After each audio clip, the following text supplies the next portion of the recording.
امام جعفر صادق رضی اللہ تعالی عنہ نے فرمایا تھا کہ عورتوں کے 3 گناہ گھر میں بے بہا غربت لاتے ہیں۔ حضرت امام جعفر صادق رضی اللہ تعالی عنہ نے فرمایا تھا کہ عورتوں کا پہلا گناہ جو گھر میں بے بہا غربت لاتا ہے، جو امیری کے جنازے نکال دیتا ہے اور غربت کو عروج پر لا کر کھڑا کر دیتا ہے، وہ کیا ہے؟ وہ ہے بچا ہوا کھانا ضائع کرنا۔ بچے ہوئے کھانے کو بجائے کسی غریب کو دینے کے، بجائے کسی بھوکے کو دینے کے، اسے ضائع کر دینا۔ تو کا دوسرا گناہ جو گھر میں بے بہا غربت لاتا ہے، وہ ہے کسی بھی کام کے آغاز میں بسم اللہ نہ پڑھنا۔ بسم اللہ اس کا مطلب ہے اللہ کے نام سے شروع۔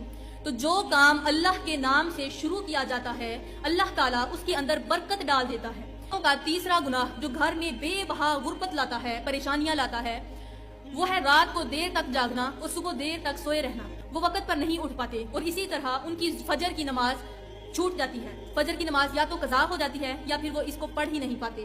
تو جو لوگ فجر کی نماز نہیں پڑھتے، وہ ایک بات یاد رکھنا کہ صبح فجر کی نماز کے بعد اللہ تعالیٰ فرشتوں کو رزق اور دولت دے کر زمین پر اتارتا ہے کہ جاؤ میرے فرشتوں، زمین پر اتر جاؤ اور دیکھو کہ جو لوگ نماز پڑھنے کے بعد مجھ سے حلال رزق طلب کر رہے ہیں، دعائیں مانگ رہے ہیں، ان کے رزق میں برکت ڈال دو۔